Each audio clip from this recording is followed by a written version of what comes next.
अच्छा शब्बर साहब, गवर्नमेंट तो ये कह रही है कि पाकिस्तान का जीडीपी 2 से 4% चला गया है। जब ये डबल हुआ तो इसका मतलब ये है कि बेतहाशा एम्प्लॉयमेंट भी हो गई है।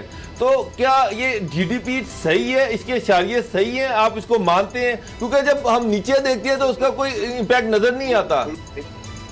मेरी बात सुने, मैं कल भी इमरान खान साहब का सपोर्टर था, मैं आज भी इमरान खान का सपोर्टर हूँ। और मैंने, अगर आप मेरा 3 महीने पहले का ट्वीट देखें, मैंने उसमें लिखा था कि पाकिस्तान की जीडीपी ग्रोथ 4% होगी। ये आप मेरा ट्वीट देख लीजिएगा। मसला सर जीडीपी ग्रोथ का नहीं है, पाकिस्तान में मसला जीडीपी ग्रोथ का नहीं है। जो जीडीपी ग्रोथ हो रही है उसका रिजल्ट किसके पास जा रहा है?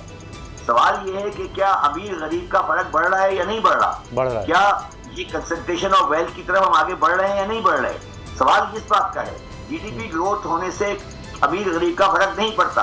जीडीपी किसके पास जा रही है, अर्निंग किसके पास जा रही है, क्या हो रहा है? लेकिन वो कहते हैं कि जी एम्प्लॉयमेंट जनरेट हो रही है, इससे एम्प्लॉयमेंट जनरेट हो रही है। देखिए जीडीपी 4% की हो रही है एम्प्लॉयमेंट जनरेट, मगर मेरा मकसद कहने का ये है कि जो इन्फ्लेशन है या जो महंगाई है, ये किस वजह से है? मैंने आपको पहले बताया कि इन्फ्लेशन इस वजह से है कि सारा करप्शन का पैसा रिटेल और होलसेल मार्केट में लगा हुआ है, और वो एक मनी सप्लाई है जिसको हम कंट्रोल नहीं कर सकते, और वो सारा पैसा इन्फ्लेशन में लगा हुआ है। और जितने भी ट्रेडर्स के ग्रुप हैं, जितने भी आरटीओ ग्रुप हैं, वो सब एंटी इमरान खान हैं, और वो पीटीआई की गवर्नमेंट को नहीं चाहते, बल्कि वो किसी भी ऐसी गवर्नमेंट को नहीं चाहते जो कामयाब हो। और वो पूरी तरह से कोशिश कर रहे हैं कि आज ये सिस्टम गिरे। मगर मैं कहता हूँ सिस्टम जरूर गिरे, मगर सिस्टम गिरने के बाद कोई वैसा ही वापस नहीं आए। वापस आए तो पाकिस्तान का समाजी निजाम नई शक्ल में वापस। अब मौजूदा वज़ीर ख़ज़ाना को चूंकि उनका वक्त खत्म हो रहा है तो उनको मुशीर ख़ज़ाना लगाने का ऐलान हो गया है। उनकी कारकर्दगी क्या इतनी ही अच्छी हमें नज़र आ रही है? अब तो लोग हफीज़ शेख को याद करेंगे, जितनी महंगाई अब हो गई है। और इमरान खान साहब तो कहते थे मुश्किल वक्त गुजर गया, मेरा ख्याल है 1 साल बाद उन्होंने कहा कि अब बेहतरी आएगी। वो 1 साल अगले साल फिर उन्होंने कहा कि मुश्किल वक्त गुजर गया है। मुश्किल वक्त तो ऐसे लगता है कि वो था ही नहीं, वो तो अब शुरू हो रहा है जैसे। और IMF के बारे में अब जो मुशीर ख़ज़ाना बनने जा रहे हैं मौजूदा वज़ीर ख़ज़ाना साहब, उन्होंने कहा कि IMF की वजह से महंगाई हुई, तो फिर अब हम उसकी मिन्नत समाजत फिर क्यों कर रहे हैं? IMF के पास ही तो गए हुए हैं वो दोबारा। मैं आपको फिर कह रहा हूँ महंगाई के अंदर, मैं फिर आपको ये बात कह रहा हूँ, मेरा व्यू है, चाहे आप एग्री करें या नहीं करें, मेरा व्यू है कि महंगाई की बढ़ाने में IMF की पॉलिसी का हिस्सा जरूर है, मगर वो हिस्सा नहीं है जो हम समझते हैं। हिस्सा जो महंगाई के बढ़ाने में ये है कि पाकिस्तानी माशरा एक ब्लैक मनी करप्शन में तनज़्ज़ुल की तरफ जा रहा है, और जितना भी ब्लैक मनी है वो सारा मार्केटों में लगा हुआ है। ये सारे जो आप बताइए, मुझे बताइए कि चुनिया में क्या प्याज का कीमत है और लाहौर में प्याज की कीमत क्या है, ठट्टा में क्या कीमत है और कराची में क्या कीमत है। ये पूरी मार्केट मैनिपुलेशन हो रही है और इसमें सारा ब्लैक मनी लगा हुआ है। हमें भी पता है, सबको पता है, मगर कोई इसको हाथ नहीं। थोड़ा सा आप जो कह रहे हैं नया निजाम होना चाहिए, उसको एलेबोरेट करेंगे। नया निजाम किस तरह से? मसलन ये जो बात आई थी कि जी 50,000 की खरीदारी पर ID कार्ड की आपको कॉपी देनी होगी, उस पर एहतजाज शुरू हो गया। क्यों नहीं हो सकता? अगर मेरे पास इतना है और मतलब मैं टैक्स दे रहा हूं, तो उसके बाद मुझे क्या डर है कि मैं जाकर ID कार्ड जो है वो साथ उसकी कॉपी दूं अगर मैं कोई ऐसी चीज खरीद रहा हूं? क्यों नहीं ये हमारे यहाँ इंप्लीमेंट हो सका? क्या वजह है? देखिए, नया निजाम की पहली रिक्वायरमेंट ये है कि अगले हफ्ते आप जी शब्बर साहब, जी मेरा ख्याल है उनकी लाइन ड्रॉप हुई है, हम दोबारा उनसे राब्ते की कोशिश करते हैं। नहीं जी, मेरे ख्याल है साथ हैं जी शब्बर साहब। नहीं, उनको आवाज़ नहीं भी जा रही, हम कोशिश करते हैं। जी शब्बर साहब, सर आवाज़ आ रही है आपको?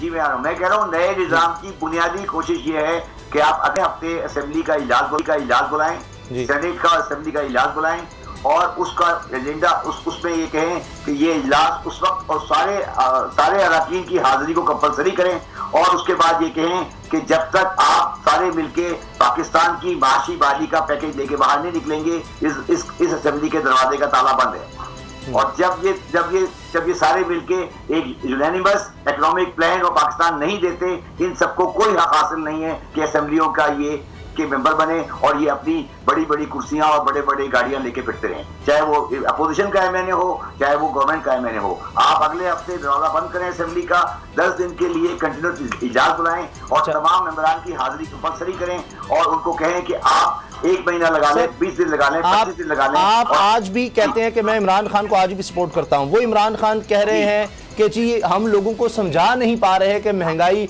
क्यों हो रही है, हम लोगों को बता नहीं रहे। पूरी दुनिया में महंगाई हुई है और दुनिया में रिकॉर्ड टूट गए हैं महंगाई के। अक़वाम मुत्तहिदा कह रहा है जी 25 साल में इतनी महंगाई नहीं हुई है, इतनी ज्यादा तेजी से महंगाई हो रही है, यानी जिसको कहा जा रहा है जी ये बर्नर जल रहा है, इतनी शोले। बल्कि वो ये कह रहे हैं कि कंपैरेटिवली पाकिस्तान में महंगाई कम हुई है। तो इस अगर ये है भी तो फिर हम अपने गरीब आदमी को कैसे बचा लें? इमरान खान साहब कह रहे हैं हम बता ही नहीं पा रहे लोगों को महंगाई क्यों हो रही है। देखिए, मैं जो इमरान खान का मैं कह रहा हूँ, मैं आज भी सपोर्टर हूँ। मैं इसलिए सपोर्टर इमरान खान का कि जब मैं कंपैरेटिव पोजीशन देखता हूँ बाकी लीडरों की और इमरान खान की, तो मैं ये समझता हूँ कि हो सकता है वो अपनी कुछ चीजों में नाकाम हो, मगर मैं उनकी सिंसियरिटी पे डाउट नहीं कर सकता, मैं उनकी इंटेग्रिटी पे डाउट नहीं करता आज।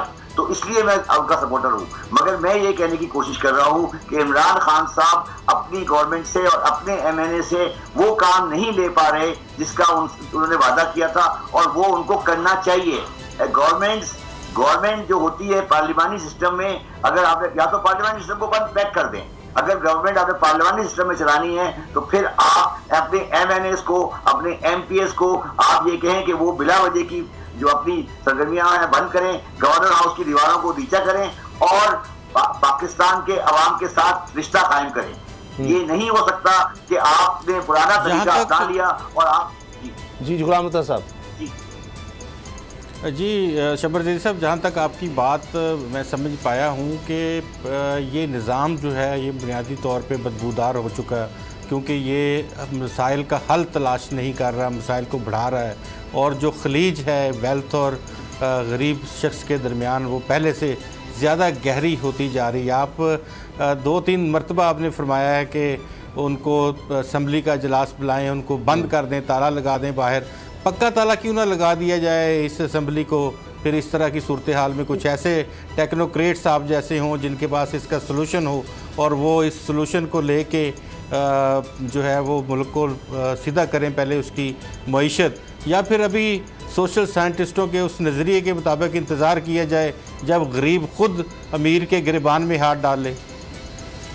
देखिए, मैं आपकी बात से एग्री नहीं करता।